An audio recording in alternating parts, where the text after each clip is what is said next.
इस कौम की तकदीर नहीं बदल लेंगे, जब तक आपको मुश्किलात से नहीं निकालेंगे, आराम से नहीं बैठेंगे। ताने देने वाले आज सुन लो, अभी चंद दिन पहले तक अभी अपनी हुकूमत भी खुद ही तोड़ी, अब रो भी खुद ही रहा है। रोने की तैयारी कर लो, बाकी की जिंदगी रोना पड़ेगा। जो अपने दौर में फिरौनियत से कहता था महंगाई का तो मुझे टीवी से पता चला है। मुस्लिम लीग नून और मेरे ये शेर इलेक्शन से नहीं डरते। पंजाब में आने वाले इलेक्शन तो याद रखना, इंशाअल्लाह ताला मुस्लिम लीग नून भारी अक्सरियत से इलेक्शन जीतेगी। 8 महीने का हिसाब बाद में होगा, पहले पिछले 5 साल का हिसाब होगा इंशाअल्लाह ताला। अस्सलाम वालेकुम नाज़रीन, प्रोग्राम एक्सपर्ट में मैं आपके साथ नबीला सिंधु बात करेंगे मुल्क की सियासत की, जो कि हर रोज़ बदल रही है और एक बार फिर मुल्क की सियासत का मंजरनामा तब्दील होने लगा है।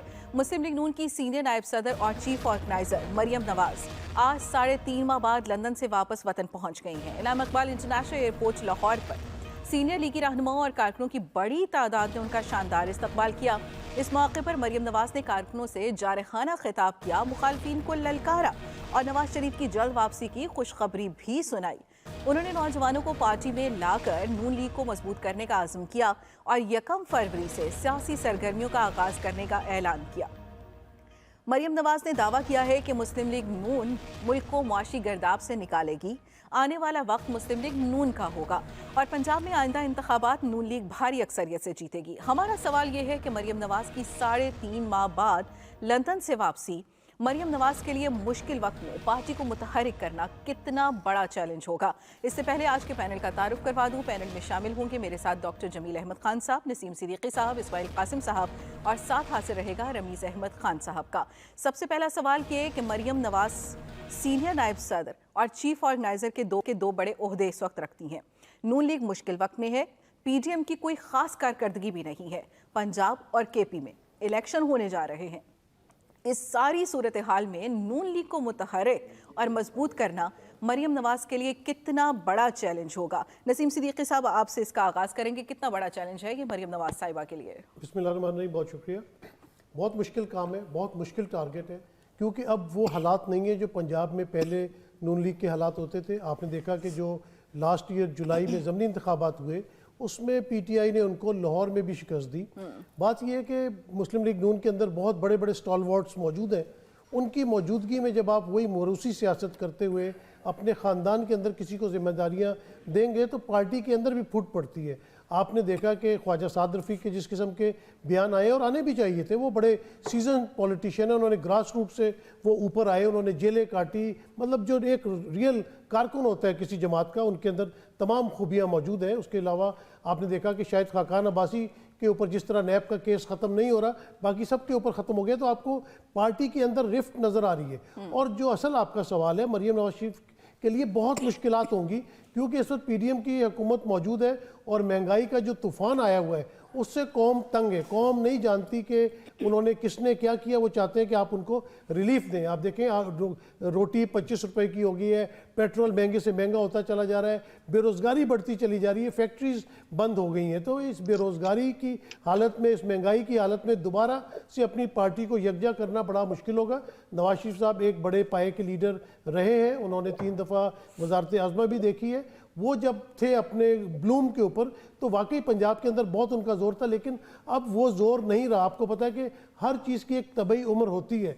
मैंने इस शहर के अंदर जब मैं कॉलेज लाइफ में था, मैंने पीपल्स पार्टी के झंडे लहराते देखे हर तरफ। उसके बाद वक्त बदला, शेर नज़र आता था हर तरफ, लेकिन अब PTI का जोर हर तरफ चल रहा है। गो के इमरान खान साहब को दीवार से लगाने की कोशिश की जा रही है, लेकिन मेरे ख्याल से आप आवाम का जो टेम्परामेंट होता है उसको चेंज नहीं कर सकते। अब आवाम ने एक फैसला कर लिया हुआ है, वो बाहर निकलेंगे या जिस तरह वो एक पार्टी को सपोर्ट कर रहे हैं तो बहुत ज़्यादा मुश्किलात का सामना करेगा। एक तो पार्टी के अंदर से उनको बहुत ज़्यादा मुखालफत आएगी, और दूसरा जब वो बाहर निकलेंगी तो लोग उनसे पूछेंगे कि आपकी हुकूमत है, आप तो मुल्क को दिवालिये से बचाने आए थे और आप तो फिर दोबारा दिवालिये के करीब तरीन ले गए। तो ये जो महंगाई है, इसका जिन जो बोतल से बाहर निकल गया, इसको अंदर डालना बड़ा मुश्किल है। आपने देखा कि साग डार साहब को लंदन से लाया गया, उन्होंने कहा मैं डॉलर को 180 तक पहुंचाऊंगा। आज देखें कि 265 का भी डॉलर कहीं नहीं मिल रहा। तो बहुत मुश्किलात का सामना है। पाकिस्तान की मईशत जो है बिल्कुल तेज़ी से नीचे की तरफ जा रही है और ये सियासी खेल जो है ये ज़्यादा देर नहीं चलेंगे। ठीक है, डॉक्टर जमील अहमद खान साहब, आप क्या कहेंगे कि कितनी बड़ी जिम्मेदारी आयद होती है मुस्लिम लीग नून की सीनियर नायब सदर मरियम नवाज साहिबा पे, और क्या इस जो मौजूदा सूरत हाल है, डॉलर का रेट अगर हम देखें, फिर साथ ही साथ जो सियासत में बार बार बदलाव आ रहे हैं, वो इतनी बड़ी जिम्मेदारी अदा कर पाएंगी? वो नून लीग के कारकुनों को, अपनी पार्टी को मुतहरिक और मजबूत कर पाएंगी? अगर अपोजिशन में होती तो शायद कर पाती आसानी से, लेकिन अब हुकूमत में होते हुए इतनी बड़ी जिम्मेदारी, जब के लोगों की पेट की आग दिन ब दिन ज्यादा भड़कती जा रही है, तो ऐसी सूरत हाल में हुकूमती पार्टी के रहनुमा मरियम नवाज, ये दुरुस्त है कि वो क्राउड पुलर अपने रैंक्स एंड फाइल को अगर देखें, मुस्लिम लीग को देखें तो अच्छी क्राउड पुलर है मुकाबलतन, और वो इमरान खान के मुकाबले में क्राउड पुल कर लेती हैं कुछ ना कुछ। तो उस लिहाज से देखा जाए तो जाहिर है उनकी आमद से कुछ लोग मुतहरिक तो होंगे, लेकिन वो जो मुतहरिक होंगे लोग या होना चाहते होंगे, जब उनकी पेट की आग की तपिश बढ़ेगी तो फिर वो सवाल भी करेंगे और वो इज्तनाब भी करेंगे और वो तनकीद भी करेंगे, और साथ में मरियम साहिबा को फिर इसमें इंसुलेटेड होके चलना पड़ेगा, क्योंकि क्राउड से ही फिर या जो पब्लिक को जब फेस करेंगी तो पब्लिक उसमें रिएक्शन अपना दे सकती है। गो के हमारे जो क्राउड लाए जाते हैं या उसके इंतजाम व इंसराम किया जाता है, उसमें वो कोशिश करते हैं कि इंसुलेट करके रखें लीडर को। तो इन तमाम चीजों को अगर देखा जाए, और साथ में जो अब अगले हफ्ते जब वो कह रही हैं कि 1 फरवरी से वो अपने सियासी जुलूस जलसों का आगाज करना है उन्होंने, तो ऐसी सूरत में मिनी बजट भी आ रहा है, ऐसी सूरत में पेट्रोल भी सुना जा रहा है कि 7.5 रुपए फी लीटर, ऐसी में उस पे सेल टैक्स भी बढ़ाया जा रहा है, ऐसी सूरत में बाकी अशिया खुर्दोनोश वो भी तकरीबन 50% की बुलंदी पर पहुंच जाएंगी महंगाई के लिहाज से। तो और इन्फ्लेशन इतना बढ़ रहा है कि स्टेट बैंक को अपने इंटरेस्ट रेट बढ़ाना पड़ेगा। तो ये क्योंकि गुफ्तगू का सिमत एक मुख्तलिफ सिमत में चला जाएगा अगर मैंने इसकी मजीद मिसालें दी, लेकिन ये है कि ये तमाम के तमाम का बोझ वो लोग जो आते हैं जुलूस जलसों में या सियासतदानों के पैरोकार होते हैं, उन लोगों पर इन तमाम मुश्किलात का जहनी और जिस्मानी और अब तो पेट की भी दबाव रहेगा। तो इस दफा हालात बिल्कुल आपको मुख्तलिफ नजर आएंगे, लिहाजा मैं नहीं समझता कि इतने बड़े चैलेंज से नबरदाजमा होने के लिए मरियम साहिबा को कोई इसमें आसानी पैदा होगी। और एक तरफ से जो सबसे बड़ा प्रेशर इस वक्त है वो है IMF का, और IMF की बातें सारी मान ली गई हैं। अब मानने के बाद वो अगले हफ्ते अनाउंस करते हैं या 2 हफ्ते बाद, जितनी देर में अनाउंस करेंगे उतनी ज्यादा इन्फ्लेशन बढ़ती जाएगी, उतने हालात खराब होते जाएंगे, उतना ही जुलूस जलसा करना हुकूमती पार्टियों के लिए बहुत ज्यादा मुश्किल होता चला जाएगा। ठीक है इस्माइल कासिम साहब, एक तो आपसे भी यही सवाल कि क्या मरियम नवाज साहिबा पार्टी को मजबूत और कारकुनों को मुतहरिक कर पाएंगी, और साथ ही साथ ये भी कहिएगा कि मरियम नवाज साहिबा तो वापस आ गई, क्या ये इंदिया हो सकता है कि नवाज शरीफ भी वापस आ रहे हैं? इस तरह की कोई राह हमवार होती दिखाई दे रही है आपको? बहुत शुक्रिया। देखिए राहें तो सारी हमवार कर ली उन्होंने, NRO2 से आगाज़ करके अपने असासे बहाल करके सब कुछ कर लिया। तो अगर वो आ भी जाएँ तो won't come as a surprise, लेकिन अगर आ जाएँ वोंट मेक एनी डिफरेंस। जो अवामी टेम्परेचर है वो बहुत ज़्यादा हाई है और आवाम की बस हो चुकी है। 2 चीज़ों को अंडरस्टैंड करना बड़ा ज़रूरी है कि PMLN जो है वो कौन सा नैरेटिव लेके चल रही है। एक तो हमें नजर आया था कि एंटी एस्टैब्लिशमेंट उन्होंने शिफ्ट किया था साथ ही अगले इलेक्शन के लिए बिल्डअप के लिए। दूसरा उन्होंने रिलीजियस एलिमेंट लेके आया। रिलीजियस एलिमेंट मैं कहाँ से कह रहा हूँ, एंटी नैरेटिव जो हमें एंटी एस्टैब्लिशमेंट नैरेटिव तो नजर आ गया था उन्होंने कि गुजरांवाला वाला हवाला दिया, जनरल बाजवा का नाम लिया, जनरल फैज का नाम लिया और बैशिंग की सारा कुछ। अब मजहबी रंग कहाँ से लेके आए हैं, वो इस तरह से लेके आए कि आज अगर आपने स्पीच सुनी हो उनकी वापसी के ऊपर, और उससे पहले हमने इसहाकडार साहब की भी सुनी हो और शहबाज शरीफ साहब को, तीनों ने अल्लाह का जिक्र किया, अल्लाह का नाम लिया, हाथ खड़े किए कि हम कुछ नहीं कर सकते। इसहाकडार साहब की बात सुनी आपने, अल्लाह ने चलाना है मुल्क, अल्लाह ने बनाया, अल्लाह ही बचा लेगा। आज मरियम नवाज ने भी यही कुछ किया। उन्होंने कहा कि जी इंतकाम की बात की जाए अगर, तो उन्होंने कहा कि जी मैंने तो कुछ नहीं किया, ना ही नवाज शरीफ ने लिया ना ही शहबाज शरीफ ने, अल्लाह ने आपसे इंतकाम लिया। और नवाज शरीफ के खिलाफ जो कि प्रोपेगेंडा करने वाले, साजिश करने वाले लोग थे वो अपने अंजाम तक पहुंच गए। तो अंजाम तक कौन पहुंचा है, मतलब कि मुझे तो अंजाम तक पहुंचता हुआ सिर्फ एक ही, अल्लाह माफ करे, एक ही शहीद अरशद शरीफ की बात नजर आती है, उसके अलावा तो कोई नाम भी जहन में नहीं आता। तो क्या शहीद अरशद शरीफ को, अल्लाह माफ करे, अब इतने बड़े प्लेटफॉर्म पे मैं बात करना नहीं चाहता कि एक एलिमेंट एक और चला जाएगा फिर अवाम आपको छोड़ेगी नहीं, वो एलिमेंट मैं नहीं करना चाहता। ऑल तो ट्विटर के ऊपर इस टाइम चल रहा है, लोग सवाल कर रहे हैं कि ये किस तरह की आपने बात की है। वो कहती है हमारे अंदर नफरत नहीं है, हम इंतकाम नहीं करते, इंतकाम विजिबल था, ऑब्वियस था। तो जब इतनी स्टबननेस होती है ना, इसहाक डार साहब की उन्होंने बात की, उन्होंने कहा जी इसहाक डार साहब को आपने सपोर्ट कर रहा है, बस अभी भी वो कह रहे हैं आप सपोर्ट कर रहे हैं, कहीं पे भी आप ये जाहिर नहीं कर रहे कि हमसे गलतियां हुई हैं, हमने डिलेड टैक्टिक्स यूज़ किए, हमें आईएमएफ के प्रोग्राम के अंदर जल्दी जाना था, मुश्किल फैसले करने थे, जल्दी करने चाहिए थे, इकोनॉमिक प्लान बनाना चाहिए था। आपने कहीं पे वही बातें नहीं की, आपने वही स्टबननेस शो की जो कि आप करती आई हैं शुरू से। तो पार्टी को जोड़ना वो भी पॉसिबल नहीं होगा। आपकी इतनी बड़ी जो एलिवेशन हो गई उसे किस तरह हो सकता है? 20-25-30 साल लगाए हैं लोगों ने, आपको उनके ऊपर लाके बिठा दिया, वो आपको क्यों सुनेंगे? क्योंकि आपके पास ना ही तो एक्सपीरियंस है, ना ही कोई आपने बहुत बड़ी मिनिस्ट्री संभाली हुई है कि मैं कहूँ कि हाँ जी आपके पास पास्ट में प्रेसिडेंट मौजूद है। तो ओवरऑल ये दो नैरेटिव लेके जो अवाम के अंदर जाने की कोशिश कर रहे हैं, इसके अंदर अवाम मेरा नहीं ख्याल कि इनको एक्सेप्ट करेगी। रिलीजियस एलिमेंट जो अब आप ला रहे हैं बहुत ही गलत तरीके से ला रहे हैं, उल्टा पड़ जाएगा। और आज अभी ट्विटर आप खोल के देखेंगे तो वहाँ पे आपको लोगों की ट्वीट्स नजर आ जाएंगी कि किस लिहाज से मैं क्या बात कर रहा हूँ। मैं इंटेंशनली यहाँ पे बात नहीं कर रहा बिकॉज मैं नहीं चाहता कि इंतशार की एक फजा पैदा हो जाए। On the other hand anti establishment narrative वो भी नहीं सेल आउट होगा। तो जो इनको रिस्पॉन्सिबिलिटीज मिली हैं बज़ाहिर एक्ट करेंगे कि हम कर लें, लेकिन पाकिस्तान को डुबोते जाएंगे और कुछ नहीं कर सकते। ठीक है, रमीज़ अहमद साहब क्या कहेंगे कि पंजाब और खैबर पख्तूनख्वा में इलेक्शन होने जा रहे हैं, इलेक्शन की राह हमवार हो जाएगी, जो एक मोमेंटम बनता चला जा रहा है, क्या नून लीग के पास कोई ऐसा मोटो है कि जिसको लेकर वो अवाम में जा सकें और उसको पजीराई भी मिले, अवाम फिर आपकी राय को एहतराम करते हुए आपको वोट भी करें? देखिए, मैं इसके अंदर जो मुझसे पहले पैनल से गुफ्तगू की है उस सब बातों को एंडोर्स करते हुए इस बात को आगे इस तरह लेकर चलूँगा कि इस वक्त पाकिस्तान मुस्लिम लीग नवाज़, इन पर्टिकुलर मरीम नवाज़ साहब और उनके फैक्शन या उनके कैंप का जो नैरेटिव है वो एंटी एस्टैब्लिशमेंट भी है, वो 2 सुप्रीम कोर्ट के जजेस के ख़िलाफ़ भी होगा। उसके अलावा वो जिस चीज़ पे फोकस रखेंगे वो अपना 2013 से 18 की परफॉर्मेंस है।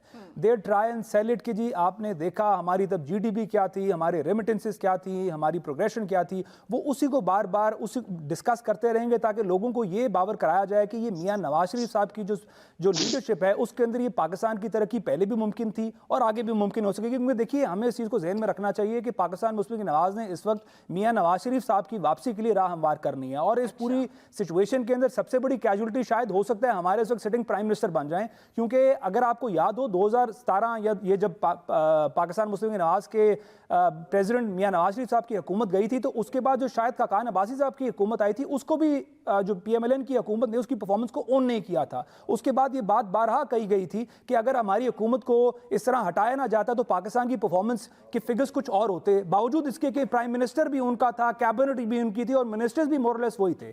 तो अभी भी हम ये चीज़ भी ऑन ए रेपिटेटिव स्केल देखेंगे कि यही पाकिस्तान मुस्लिम लीग नवाज की हुकूमत जो है ये मियां नवाज शरीफ साहब की वापसी के लिए अपने ही प्राइम मिनिस्टर की परफॉर्मेंस को और अपनी ही गवर्नमेंट की परफॉर्मेंस को, जो कि पहले हमने मिफ्ता इस्माइल साहब के केस में देख लिया, उसको दोबारा ये लोग they'll be throwing them under the bus. जहां तक बात यह है कि उनके लिए हालात कितने मुश्किल हैं और वो क्या पंजाब में कर पाएंगी, तो इससे पहले हमने ये बुलंदोबांग दावे पाकिस्तान मुस्लिम लीग नवाज के गिलगित में भी देखे, कश्मीर में भी देखे और पंजाब में बाई इलेक्शन में भी देखे। तो बुलंदोबांग दावे सारी पॉलिटिकल पार्टीज करती हैं।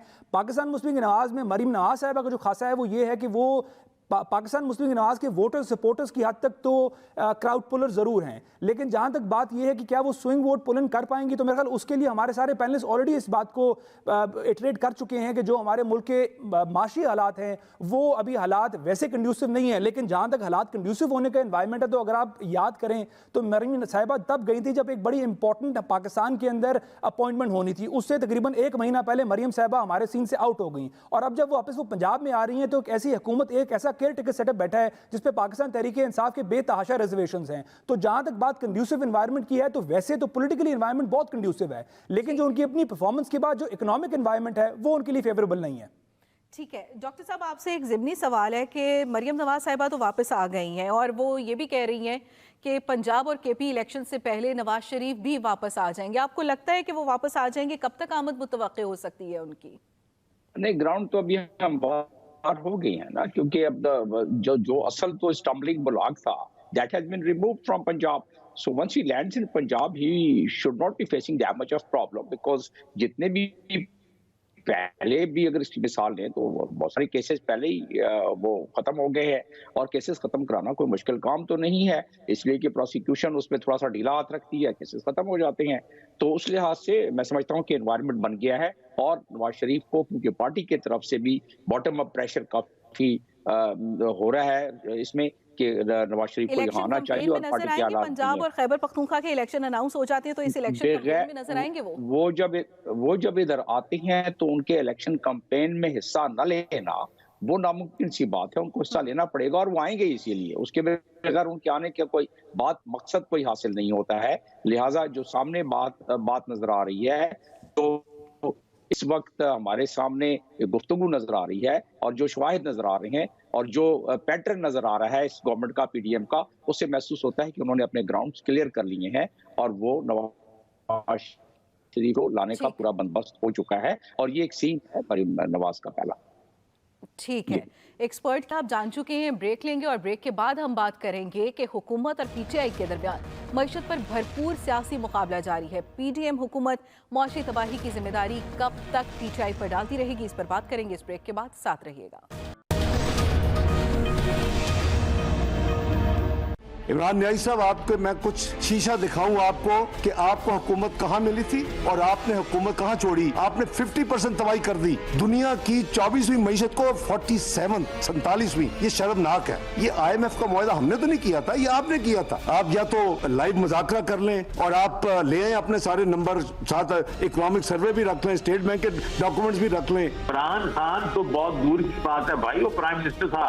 डार साहब का मेरे सामने बैठ के आके बात करें, वो मुझे तो बस भुगत लेना, उनको कहा अपना कद इतना ना ऊंचा करें, उनको शौकत तरीन के साथ बात करें। मैं उनको समझाता हूँ कि नंबर्स क्या होते हैं। मुझे मत दिखाएं कि पिछले 25 साल पहले क्या हुआ था, मुझे अभी बताएं कि जो आज 9 महीनों में आपने क्या किया।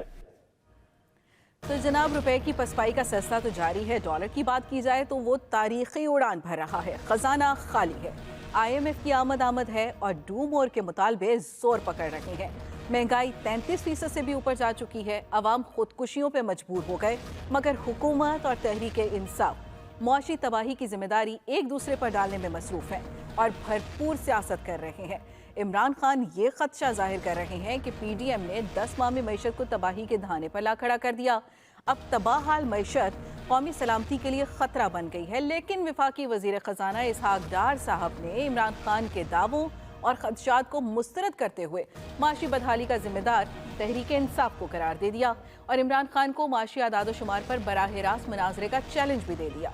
इसी से मुतालिक हमारा सवाल ये है कि पीडीएम हुकूमत को आए हुए तकरीबन 10 माह गुजर गए, लेकिन मईशत बद से बदतरीन होती जा रही है। पीडीएम हुकूमत और इसहाक डार मईशत की जिम्मेदारी कब लें और कब तक ये तजर्बाकार मुआशी तबाही की जिम्मेदारी पीटीआई पर डालते रहेंगे? डॉक्टर साहब, आपकी राय में पहले जानना चाहूंगी।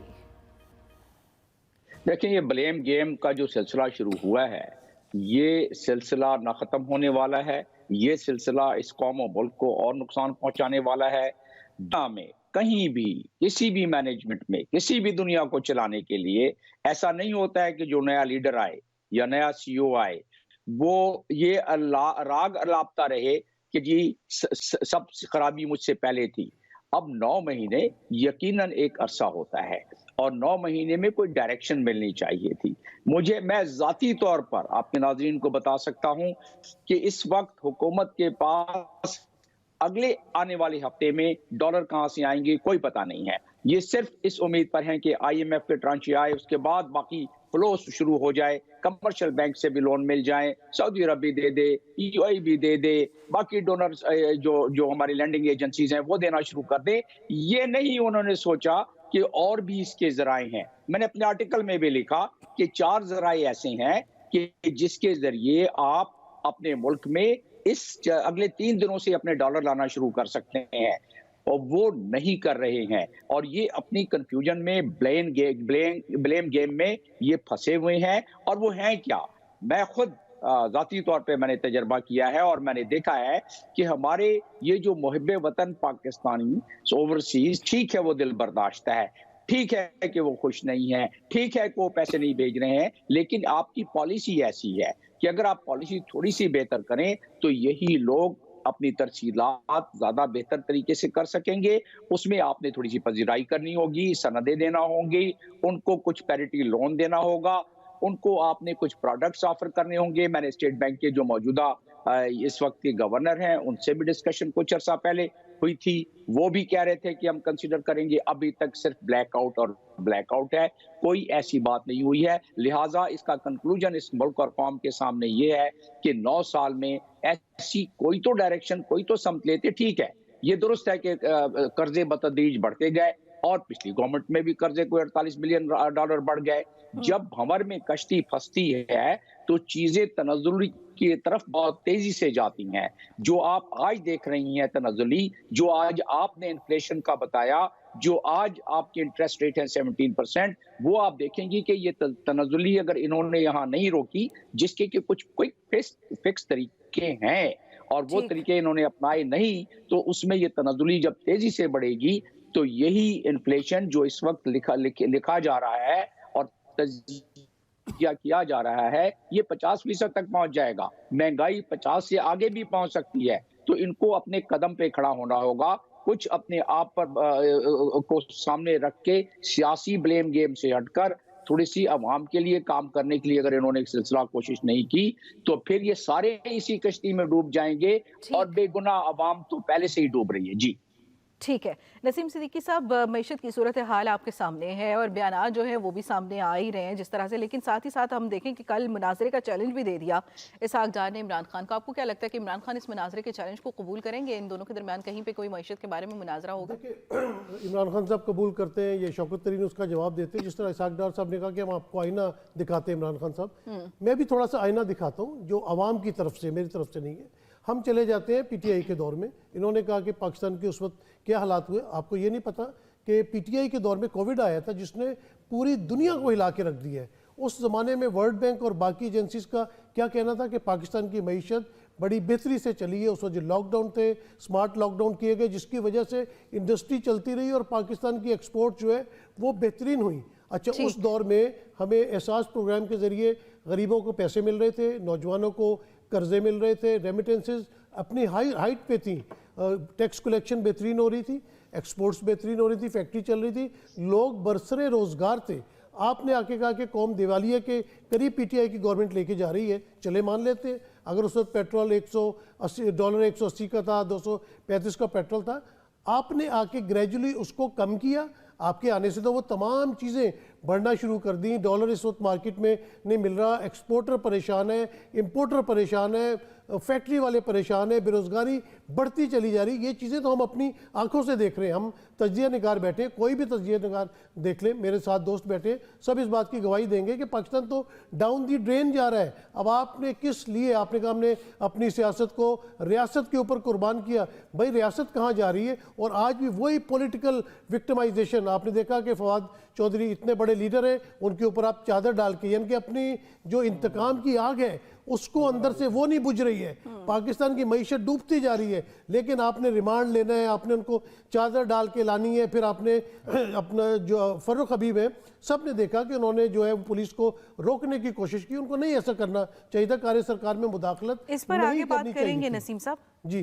तो चले मईशत की बात असल में क्योंकि को रिलेटेड है ना, कि आपकी मईशत डाउन जा रही है लेकिन आपके जो अपना सियासी अज़ाइम है उनको कोई नुकसान नहीं पहुंच रहा, वो उसी तरह तमाम मामला चल रहे हैं। तो अभी आप आए थे, आपने कहा था कि $200 में नीचे लेके आऊँगा, क्यों ऊपर जा रहा है? जब आपने भी IMF से कर्जा लेना था, मिफ्ता इस्माइल जिस तरह भी आए थे, वो मुश्किल हालात में IMF के साथ मुआहिदा करके आगे चल रहे थे। उन्हें पता था कि अगर IMF से मुआहिदा नहीं होगा तो दुनिया की कोई भी आपको जो फाइनेंशियल एजेंसी है वो आपको लोन्स नहीं देगी, कोई मुल्क लोन नहीं देगा। आपने उनकी लेग पुलिंग की, हालांकि वो आपकी ही पार्टी के वजीर खजाना थे, उनके खिलाफ आपने बयानात दिए, उनके खिलाफ आपने प्रोग्राम तक करवाए। उसके बाद आपने क्या कर लिया? आपने IMF को आंखें दिखाई, अब फिर आपको IMF के पास वापस जाना पड़ रहा है। तो बात यह है कि खुदा के वास्ते तमाम लोग मिल के ऐसे फैसले करें जिससे पाकिस्तान की मईशत बेहतर है। गरीब आवाम यहाँ मर रही है, उसको 2 वक्त की रोटी नहीं मिल रही है, कम से कम उसको 2 वक्त की रोटी तो दे दें। वो और 2 वक्त कुछ भी तो नहीं क्या, मांगता। मेरे ख्याल से अब तो 1 वक्त की रोटी के भी लाले पड़ने लग गए हैं। रमीज साहब, ये जब आए थे हुकूमत में, इनका मोटो तो यही था कि हम महंगाई कम करने आए हैं, आवाम को रिलीफ देने के लिए आए हैं। हमने देखा जब आप हुकूमत में नहीं थे बड़े बड़े महंगाई मुकाओ मार्च भी होते रहे, लेकिन अब आप कह रहे हैं कि हम रियासत बचाने के लिए आए हैं, हम रियासत को बचाना चाहते हैं और जिम्मेदारी आप मईशत की खराबी की पीटीआई पर डाल रहे हैं। आप खुद जिम्मेदारी कब लेंगे? आप मईशत को ठीक करने के लिए क्या कर रहे हैं?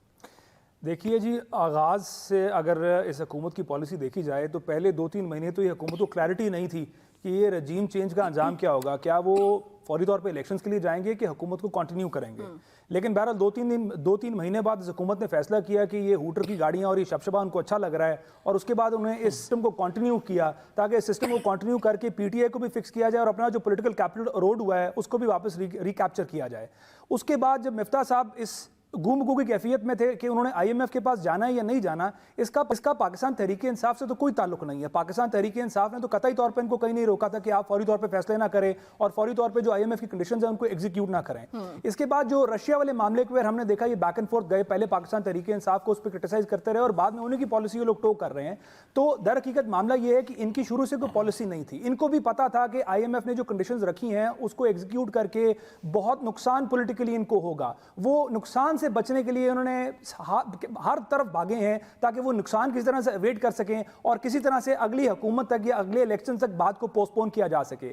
और इसी प्रोक्रेस्टिनेशन की आलम के अंदर हमारे मुल्क का इस वक्त हालत ये हो गई है कि इंपोर्ट्स में हम एक क्राइसिस में आ गए हैं, एक्सपोर्ट्स में हम एक क्राइसिस में आ गए हैं। चलिए ये 2 क्राइसिस तो फिर भी अपनी पॉलिसीज को ठीक करके हम कहीं ना कहीं एड्रेस कर लेंगे, लेकिन जो इंडस्ट्रीज का आपने हाल किया है, जिस तरह से इंडस्ट्रीज आपने पाकिस्तान के अंदर बंद की हैं, ये तो नहीं 2, 4, 6, 8 महीने या 1 साल के अंदर ठीक होंगी, इनको तो कम से कम 2 या 3 साल लगेंगे वापस अपने पैरों पे आने के लिए।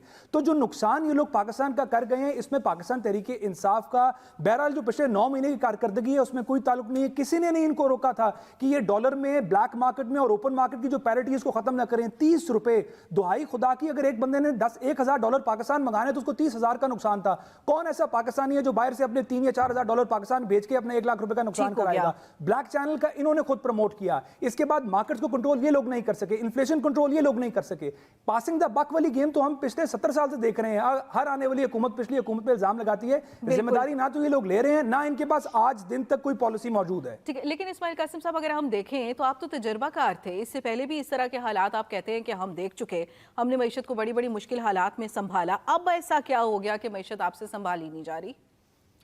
अब आपने अपने आप को बचाना था ना, इसमें तो कोई ढकी छुपी बात ही नहीं है। अभी इंडस्ट्रियल सेक्टर की बात हो रही थी, कंस्ट्रक्शन, और ये कहते हैं कि हमने मुआवजा करना है, सामने बैठाते हैं। उस टाइम 18% और 42% की ग्रोथ रेट थी रिस्पेक्टिवली। तो आप क्या बातें करते हैं, मतलब किसको आप बता रहे हैं? तो लिखे पड़े स्टार्ट्स हैं, आप जाके कहीं पे उठा लें, जाके आपको कंपैरेटिव एनालिसिस निकालने आपको नजर आ जाएगा। और मैं मरीम नवाज साहब ने आज एक और बात भी कि मैं वो भी कोट करता हूँ, कहती हैं जी मियाँ साहब के 9 सालों को आप निकाल दें तो बाकी जो 75 साल हैं वो खंडर है। तो यानी अब आपने मतलब कि आपने कह दिया कि मियाँ साहब के 9 साल के बगैर 75 साल खंडर है। 1970 तक तो हमारे एग्रीकल्चर सेक्टर और इंडस्ट्रियल सेक्टर की यूरोप के अंदर एग्जांपल्स दी जाती थी, पढ़ाया जाता था वहाँ की यूनिवर्सिटियों में कि किस तरह से फास्टेस्ट ग्रोइंग इकोनॉमी है। वो भी चीज़ें पढ़ी हैं, सारा कुछ है। तो सोशल मीडिया का ज़माना है, डिजिटल ग्लोबलाइज्ड वर्ल्ड है, इसमें तो आपके ये नैरेटिव नहीं चलना कि आप बातें करते हैं। और साथ ही साथ इसके अंदर मैं आपको अगर इंटरेस्टिंग चीज़ बताऊँ, उन्होंने बड़ी खामोशी से अपना एंटी एस्टैब्लिशमेंट नैरेटिव जो है वो भी उन्होंने दोबारा पुट फॉरवर्ड कर दिया। वो किस तरह से कर दिया देखें, अगर आप कहते हैं कि बाकी 75 साल खंडर के हैं तो 75 सालों में से बाकी कोई अच्छे खासे साल जो हैं वो तो सिविलियन हुकूमत रही नहीं है। तो इसका मतलब है आपने किसको कहा कि फिर उन्होंने खंडर बनाया मुल्क के अंदर? तो वो ढकी छुपी बातें जो आप कर रहे हैं वो तो आवाम समझ रही है, डॉट्स को कनेक्ट कर रही है। जहाँ तक ये सागदार साहब की बातें, ये तो मतलब कि वही है ना कि जब पैनिक बटन दब जाए, आपको कुछ समझ नहीं आ रहा, पहले आपने अल्लाह को कहा कि सब अल्लाह ने बचाना है, फिर आपने कहा जी आप मेरे सामने आके बैठ जाए। खान साहब इतने वेले तो नहीं कि अपना काम छोड़ के ज़मान पार्क से आपके साथ आके बैठ के बातें कर रहे होंगे। ये तो क्लासों के अंदर होता था कि नहीं आओ जाओ, बैठ जाते हैं सामने जाके। मुल्क चला रहे हो आप, 25 करोड़ की बात, ये न्यूक्लियर पावर है, पता नहीं किधर लेके जा रहे हो। इवेंचुअली हमारे पास जब पैसे खत्म होंगे तो हमारे पास डिफेंस बजट भी खत्म हो जाएगा। प्लानिंग की आपकी बड़ी इंटरेस्टिंग सी इनकी प्लानिंग है और खतरनाक प्लानिंग है। इनको हिदायत मिल जाए तो बेहतर है, वरना आम इनको फिर पकड़ लेगी। ठीक हो, मईशत की सूरत हाल पे एक्सपर्ट की राय भी आप जान चुके हैं। ब्रेक लेंगे, ब्रेक के बाद अगला सवाल होगा कि फवाद चौधरी अपने बयान और मौके पर कायम हैं तो फिर बार बार जिस्मानी रिमांड की जरूरत क्यों पेश आ रही है? बात करेंगे ब्रेक के बाद, साथ रहिएगा। जिस तरीके से फवाद चौधरी को उठाया गया, जिस जवाब के ऊपर फवाद चौधरी को उठाया गया, आइन की कई आर्टिकल जो है उसकी वायलेशन हुई है। हम क्या प्रेसिडेंट सेट करने जा रहे हैं? इलेक्शन कमीशन को क्या ये नजर नहीं आता कि पिछले 9 माह से जो वो मुतनाज़े पे मुतनाज़े फैसले करी जा रहा है और अपना बुग़्ज़ साबित करी जा रहा है, उसकी उसको परवाह नहीं है। उसको ये परवाह है कि मुझे उसे फवाद चौधरी ने मुंशी क्यों कह दी। फवाद चौधरी ने कहा मैं अपने बयान पर कायम हूँ क्योंकि मैंने जो बयान दिया वो कानून और आइन के ऐन मुताबिक है और वो पाकिस्तान में आज़ादी राय के लिए है। पाकिस्तान तहरीक इंसाफ के रहनुमा फवाद चौधरी की गिरफ्तारी पर कानूनी लड़ाई शिद्दत इख्तियार कर गई है। सेशन कोर्ट ने इस्लामाबाद पुलिस की दरखास्त पर फवाद चौधरी का 10 रोजा जुडिशल रिमांड का फैसला कलअदम करार दे दिया, जिसके बाद जुडिशल मजिस्ट्रेट ने उन्हें मजीद 2 रोज जिस्मानी रिमांड पर पुलिस के हवाले कर दिया। एक्सपर्ट्स के सामने सवाल ये रखेंगे कि फवाद चौधरी इलेक्शन कमीशन से मुतालिक अपने बयान और मौके पर कायम है, तो फिर मजीद जिस्मानी रिमांड की ज़रूरत क्यों है? रमीज साहब क्या कहेंगे? देखिए, चूंकि मैटर कोर्ट में है तो मैटर सब जुडिस है, मैं देना चाहिए था रिमांड या नहीं देना चाहिए था, लेकिन in my personal opinion it was a bit excessive. ज़रूरत नहीं थी। जिस्मानी रिमांड से आपने क्या निकालना है? एक बंदे ने स्टेटमेंट दी है, it is a pretty plain and straightforward case.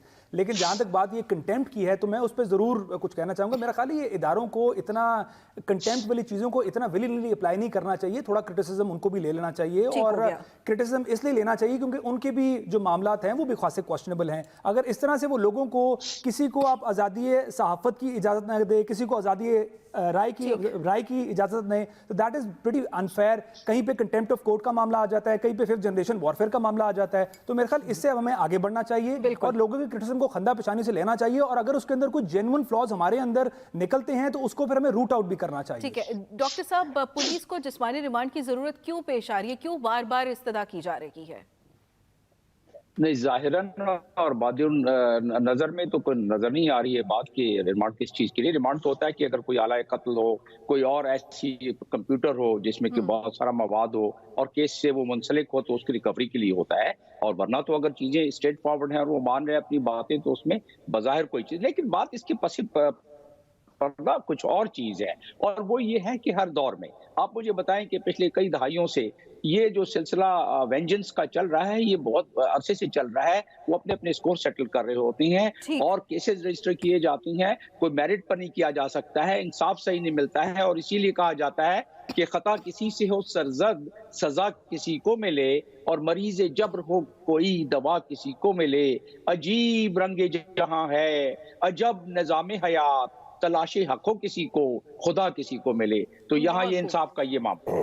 ठीक है, नसीम सिद्दीकी साहब क्या कहेंगे? वो तो अपने मौके पे, फवाद चौधरी साहब तो अपने मौके पे कायम। देखें, ये इतने बड़े इदारे हैं, इतनी बड़ी पोस्ट पे लोग काम करें, उनको इतना छुई मुई नहीं होना चाहिए कि अगर उनके ऊपर तनकीद हो जाए तो वो इस किस्म के हथकंडे इस्तेमाल करना शुरू कर दे। इस मुल्क के ऊपर वज़ीर आज़म के ऊपर क्या कुछ नहीं कहा जाता, वज़रा को क्या कुछ नहीं कहा जाता। हाँ ठीक है, जब जजेस की बात आती है, सुप्रीम कोर्ट की बात आती है, तो एक इज़्ज़त और तकरीम वाली बात आ जाती है। और वहाँ पे भी आपने देखा कि सुप्रीम कोर्ट के जजेस किस तरीके से वो बड़ेपन का सबूत देते हैं, और अगर कोई आके कह देता है कि मैं माजरत चाहता हूँ, अपने अल्फाज वापस लेता हूँ, तो वो माफ़ कर देते हैं। यहाँ पे तो उन्होंने कौन सी इतनी बड़ी बात कह दी। मेरे ख्याल से मुंशी कहना कोई इतनी बुरी बात नहीं है। मुंशी तो एक अच्छे किरदार वाला इंसान होता है, और उसके बगैर जो है निज़ाम ज़िंदगी नहीं चलता। तो जो आपकी ड्यूटी है, आप अपने काम से साबित करें। अभी जो कराची में आपने बल्दियाती इंतखाबात कराए हैं, क्या कलई खुल के सामने आ गई कि आवाम के टैक्स के पैसे अरबों रुपए आपको दिए जाते हैं और आप एक छोटे से इलेक्शन नहीं करवा सकते, और उसके बाद आप तनकीद भी बर्दाश्त नहीं कर सकते।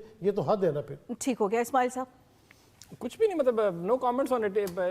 स्टूपिड सी चीज़ है, इसके ऊपर मैं क्या अपना टाइम वेस्ट करूं? मतलब कि क्या कमेंट तो आपको करना पड़ेगा। कमेंट में यही कर सकता हूँ कि नहीं, मैं अपनी जोर ज़बरदस्ती चला रहे हैं, जाके वक्त पलट जाएगा, फिर बुरा लगता है इन लोगों को जब इनके साथ होता है। तो इसलिए, लेकिन गलत बात है, मुल्क के लिए ठीक नहीं होता। इवेंचुअली आप अपना काम कर रहे हो तो आवाम क्यों आपको ऐसी बातें करे? और मुंशी उन्होंने कहा है, मतलब वही बड़ी बात, क्या बड़ा कह दिया, इसमें कोई खास बात नहीं है। लाखों दफा जो है वो रिपीट हुआ, मुंशी मुंशी मुंशी बार बार रिपीट हो रहा है। फिर अब आपको अब ये भी बुरा लगेगा, फिर अब मुझे ना भेजना नोटिस, मेरे मुंह पे कपड़ा ना चढ़ा देना यार। ठीक है, तनकीद का हक सबको है और तनकीद बर्दाश्त करने का हौसला होना चाहिए। आज के एक्सपर्ट से इतना ही, दीजिए इजाजत। अल्लाह के बाद।